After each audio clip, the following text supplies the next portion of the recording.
ପ୍ରାର୍ଥନା କିପରି କରିବ? ବ୍ରହ୍ମ ମୁହୂର୍ତ୍ତ ଅର୍ଥାତ୍ 4:30ରୁ 5:40 ମଧ୍ୟରେ ପ୍ରାର୍ଥନା କରିବ।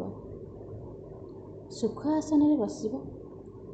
ମନକୁ ଦୁଇ ଭ୍ରୁଲତାର ମଧ୍ୟସ୍ଥଳରେ ରଖି ଧ୍ୟାନ କରିବ। 3 ଥର ଓମ୍ ମନ୍ତ୍ର ଉଚ୍ଚାରଣ କରି ପ୍ରାର୍ଥନା ଆରମ୍ଭ କରିବ। ସଂସାରକୁ ସମ୍ପୂର୍ଣ୍ଣ ଭାବରେ ଭୁଲିଯିବ। ନିଜେ ଏବଂ ନିଜ ଇଷ୍ଟଦେବତାଙ୍କ ମଧ୍ୟରେ ସମ୍ବନ୍ଧ ସ୍ଥାପନ କରିବ। ଗୁରୁ ବନ୍ଦନା ପ୍ରଥମେ କରିବ। ଗୁରୁଙ୍କୁ ପ୍ରଣାମ କରିବ। ଜପ କଲା ସମୟରେ ପାଟି ଖୋଲିବ ନାହିଁ କି ଓଠ ଥରିବ ନାହିଁ। ସ୍ତୁତି ଗାନ କଲା ସମୟରେ ନିଜକୁ ପ୍ରଭୁଙ୍କ ଶ୍ରୀଚରଣରେ ହଜାଇ ଦେବ। ଆଖି ବନ୍ଦ କରି ହାତ ଯୋଡ଼ି ସ୍ତୁତି ଗାନ କରିବ। କୀର୍ତ୍ତନ କଲା ସମୟରେ ସୁମଧୁର କଣ୍ଠରେ ଉଚ୍ଚ ସ୍ୱରରେ ଗାନ କରିବ। ପ୍ରେମ ଭାବ ଜାଗ୍ରତ ହେଲେ ତାଳି ମାରି ନାଚିବ। ନିଜକୁ ହଜାଇ ଦେବ।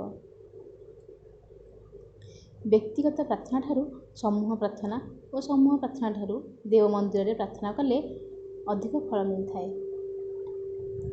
କୌଣସି କାମନା ମନରେ ରଖି ପ୍ରାର୍ଥନା କରିବ ନାହିଁ।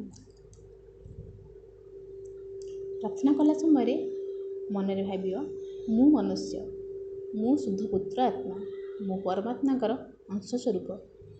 ମୋର କର୍ତ୍ତବ୍ୟ ହେଉଛି ଈଶ୍ୱରଙ୍କୁ ପ୍ରାର୍ଥନା କରିବା। ଏ ଭାବନା ଦେଇ ପ୍ରାର୍ଥନା କରିବ।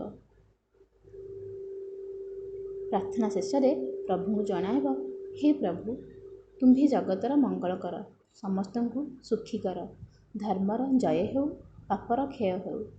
ଓମ୍ ଶାନ୍ତି ଶାନ୍ତି ଶାନ୍ତି। ପ୍ରଭୁଙ୍କ ଶ୍ରୀଚରଣରେ ସାଷ୍ଟାଙ୍ଗ ପ୍ରଣାମ କରିବ। ଈଶ୍ୱରଙ୍କର ରୂପକୁ ଚାହିଁ ଧ୍ୟାନ କରିବ। ଏହା କରିବା ଦ୍ୱାରା ପ୍ରାର୍ଥନା ଆମର ପରିପୂର୍ଣ୍ଣ ହୋଇଥାଏ। ଯଦି ମୋ ଭିଡ଼ିଓଟି ଆପଣଙ୍କୁ ଭଲ ଲାଗୁଥାଏ ତାହେଲେ ଲାଇକ୍ କରିବେ, ସେୟାର କରିବେ ଓ କମେଣ୍ଟରେ କହିବେ କେମିତି ଲାଗୁଛି। ମୋ ଭିଡ଼ିଓ ଦେଖୁଥିବାରୁ ଆପଣଙ୍କୁ ବହୁତ ଧନ୍ୟବାଦ।